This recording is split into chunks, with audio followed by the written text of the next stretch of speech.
My mom told me if you can't have a child, we should get divorced, he said. Fine, I understand. Though I'm pregnant right now. What? I am Emily. A housewife in my 30s. Living with my husband, a company employee. I met my husband while working at a food-related company. As we talked several times about business dealings, I was completely charmed by his occasional smile and asked him out. When I asked him out, he rejected me, saying, "Sorry, I'm flattered, but I have a girlfriend." However, a month later, he approached me, saying, "I broke up with her, will you go out with me?" Apparently, he started noticing me from the time I confessed, and his girlfriend, sensing something was off, asked, "Did you fall for someone else?" When he agreed with his girlfriend's suggestion of, maybe we should break up, they ended their relationship. I felt guilty for ruining his relationship, but he reassured me with a smile, saying, "It wouldn't have lasted long anyway, don't worry about it." Comforted by him, we got married after dating for 3 years. When we decided to marry, he said, "I'd like to have kids after marriage, so could you be a stay-at-home wife and support me and the children?" At that time, I was working at a somewhat harsh company and didn't want to continue working. So, I followed his suggestion and chose to become a housewife. I decided to support my husband. The transition from a working woman to a housewife was challenging, but I didn't mind. Because our newlywed life was blissful, always at the pinnacle of happiness. Every day was joyful and happy. And the absence of any mother-in-law problems was a significant factor. My husband's parents' house was just a 10-minute walk from our apartment. I initially feared frequent visits and potential harassment, but that turned out to be an unfounded worry. My husband's parents are very kind. Whenever I say, "I have a question," they go out of their way to come to our house and kindly, thoroughly explain things to me. Despite our struggles to have children, they never complained, with my mother-in-law even saying, to me, "You're more precious than a grandchild. I've always wanted a daughter since our family only had men. Please let me continue to cherish you like my own daughter." I adored my mother-in-law and trusted my quiet but reliable father-in-law. But this harmonious relationship only lasted the first few years. As time went by, my once kind in-laws gradually changed. My father-in-law became even quieter, and my mother-in-law seemed like a different person. Or perhaps, this was her true nature. To put it simply, her attitude towards me went from +100 to -100. My mother-in-law has become quite harsh towards me. She frequently visits our house, especially when my husband isn't around, and nags me, repeatedly pressuring me, "Show us our grandchild's face soon. That's your duty as a wife." Previously, she'd said, "Children are gifts from heaven. They'll come naturally when the time is right, so don't rush." Moreover, she compared me to other families, pressuring me, "The lady next door just had a baby. And the one next to her is pregnant. What about you?" But no matter how much she pressured, it was pointless without my husband's willingness. Initially, he wanted children, but a year into our marriage, he lost interest. Even when I tried to initiate intimacy, my husband declined, saying, "I'm too tired, maybe another time," or "Don't disturb me while I'm gaming." Even when I discussed this with my mother-in-law, she didn't understand and kept pushing for a child, increasing my stress day by day. Unable to withstand the attacks from my mother-in-law, I talked to my husband about the pressure to have a grandchild. He casually agreed to try more for a child, saying, "I don't think we need to rush." Despite our efforts, I didn't get pregnant. Moreover, throughout this time, my mother-in-law continuously blamed me, saying, "It's because you're not trying hard enough. My son is not at fault at all." I even suspected that the stress from her was making it harder for me to conceive. Unable to bear the pressure, we finally decided to seek fertility treatment. I thought I could finally relax, but then a different problem arose, troubling me. It was about my husband. Since starting fertility treatment, he became cold towards me, locking himself in his room to play games upon returning from work. And even ignoring me when I tried to talk. It would have been bearable if it was just that, but my husband, who got upset about my spending on crafting materials and took out his work stress on me, became increasingly volatile. Whenever I argued back, he would snap, saying, "Who do you think allows you to live this life? You're just a NEET." And continued his selfish behavior. Even when I told him, "I quit my job because you wanted me to," he refused to listen. One day, I found him playing games at home during his usual work hours. I asked, "Aren't you going to work?" He replied, "I quit." He had quit his job without telling me.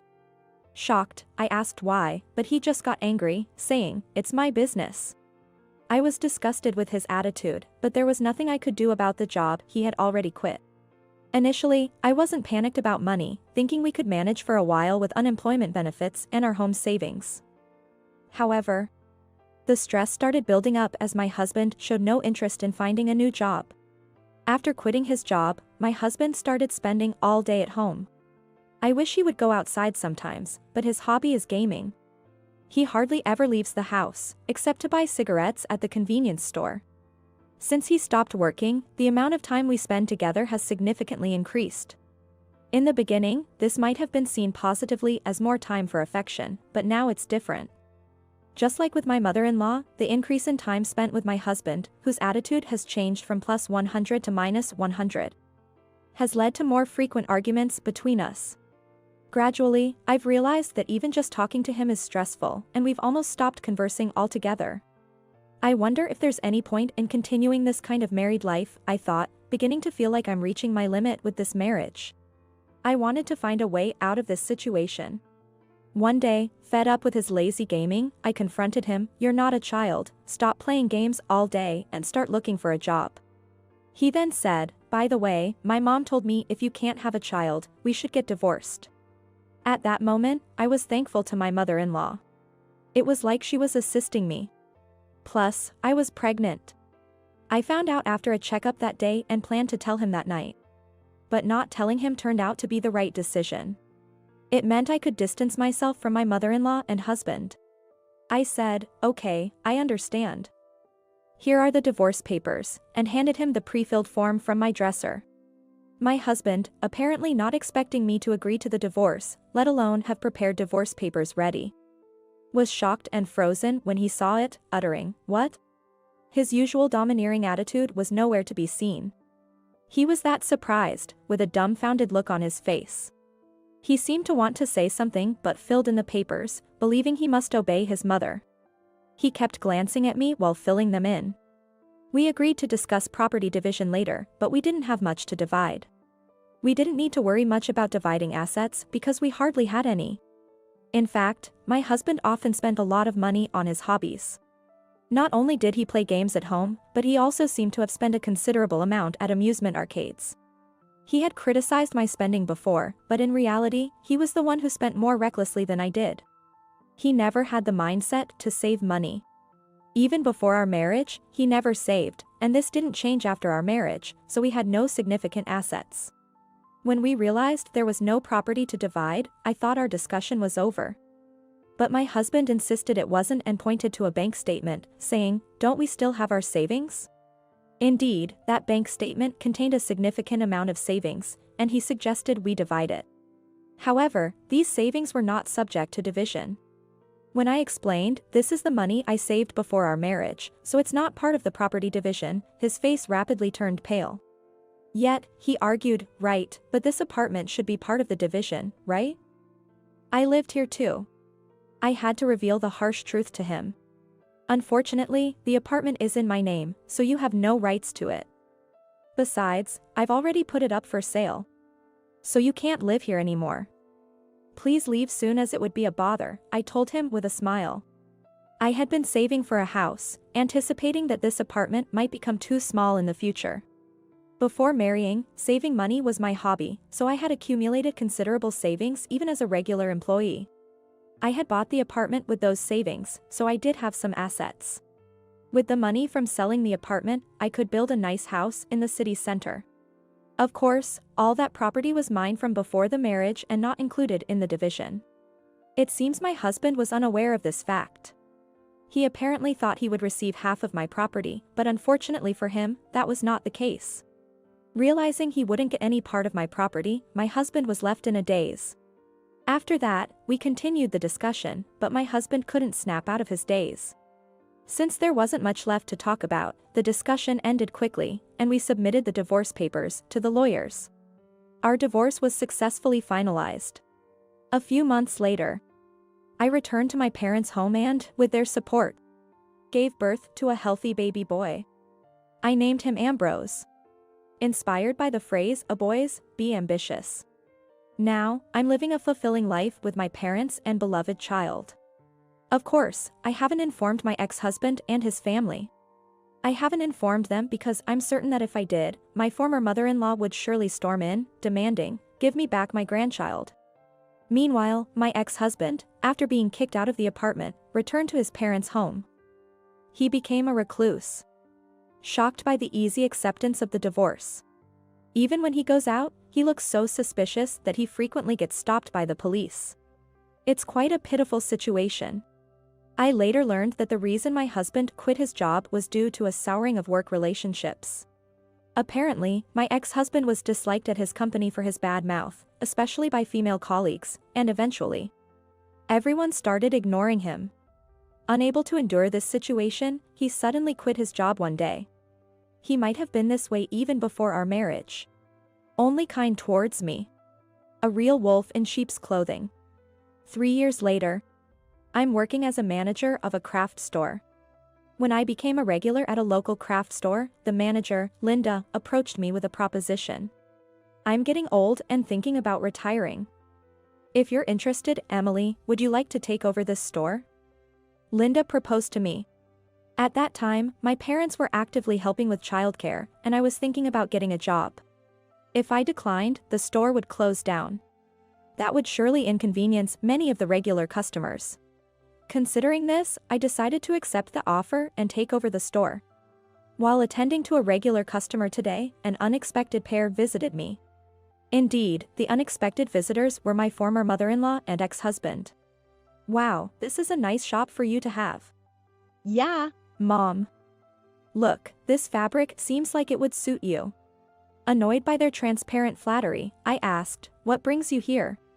My former mother-in-law then demanded, "Give me back my grandson." It appeared she had somehow learned about my child's birth and wanted him as the heir to their family. "You were already pregnant when I demanded the divorce. Why did you keep quiet?" "If I had known, I wouldn't have gone through with the divorce," my ex-husband accused me. "That's exactly why I wanted a divorce. If you had known about the pregnancy, you would have used any means to stop the divorce." I glared at my ex-husband and former mother-in-law.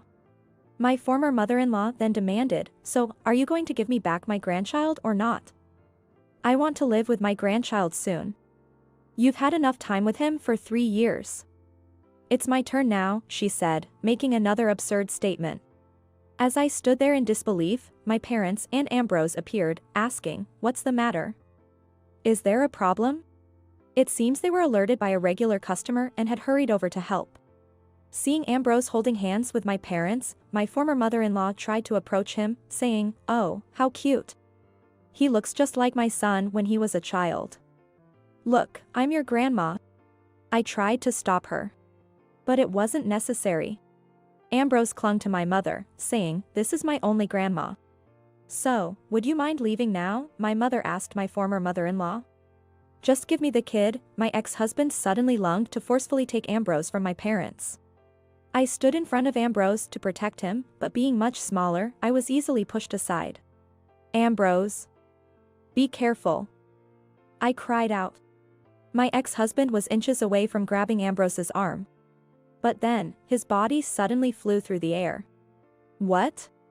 Looking up, I saw my father, who had just performed a shoulder throw. Yes, my father had thrown my ex-husband in the nick of time. Unknown to my ex-husband, my father was a police officer with national-level judo skills. In pain and unable to speak, my ex-husband just looked pitifully at my father. "If you continue to bother my child or grandchild, I'll have to take action," my father warned, showing his police badge. Upon seeing this, my former mother-in-law, pale-faced, quickly pulled my ex-husband away and fled. I don't know what happened to them afterward. And frankly, I don't want to. Several years later, inspired by my father, Ambrose started aspiring to become a police officer. "I'll be a police officer when I grow up. Then I can protect Mom too," he said, working hard in his studies to achieve this goal. He's now unbeaten in judo among his peers, trained by my father. I'm looking forward to watching my son grow into a fine person.